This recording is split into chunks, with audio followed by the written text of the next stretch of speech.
వెంటనే ఒక మీటింగ్ పెట్టేసి యుద్ధం ఆపేయాలని ఎందుకు చెప్పిందంటారు? ఎప్పుడైతే ఇవన్నీ జరిగినాయో వాళ్ళకి అర్థమైంది ఏంటి, ఈ బ్రహ్మోస్ క్షిపణికి సమాధానం లేదు. రేపు పొద్దున ఎక్కడైనా సరే పాకిస్తాన్లో ఏ ప్రాంతాన్నైనా సరే టార్గెట్ చేయగలదు, చేస్తే దాన్ని మనం ఆపలేం, చేయలేం. అర్థమైపోయింది వాళ్ళకి. ఎప్పుడైతే అర్థమైందో ఇప్పుడు దీంట్లో నష్టపోయింది ఎవరు? ఆయుధ వ్యాపారస్తులు. ఆయుధ వ్యాపారస్తులు ఎవరు? ప్రపంచంలో అతిపెద్ద ఆయుధ వ్యాపారస్తులు అమెరికా, చైనా. వాళ్ళు ఆయుధాలు అమ్ముకుంటారు, వీళ్ళు ఆయుధాలు అమ్ముకుంటారు.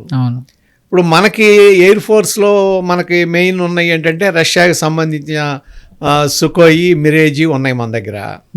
తర్వాత ఈ మధ్యనే మనం రఫేల్ యుద్ధ విమానాలు పాకిస్తాన్ నుంచి, అయితే మన ఫ్రాన్స్ నుంచి తీసుకున్నాం.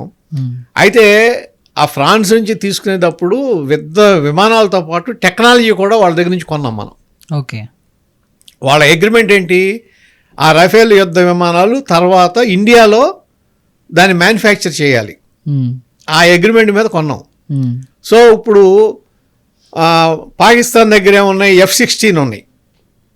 ఇది అమెరికన్ అడ్వాన్స్డ్ టెక్నాలజీ అనుకుంటున్నారు. ఇది గతంలో 1965లో 64-65 వారప్పుడు ఏది శాబర్ జెట్లు, అట్లాగే పఠాన్ యుద్ధ ట్యాంకులు ఎట్లాగైతే అది ప్రపంచంలో అత్యుత్తమం అన్న వాటిని ఆ యుద్ధం తర్వాత ఆ పేరు అనేదే మర్చిపోయారు ప్రజలు. ప్రపంచం మర్చిపోయింది, ఎందుకంటే అంత ఆ విధంగా డిస్ట్రాయ్ చేశారు వాటిని మన ఇండియన్ ఆర్మీ.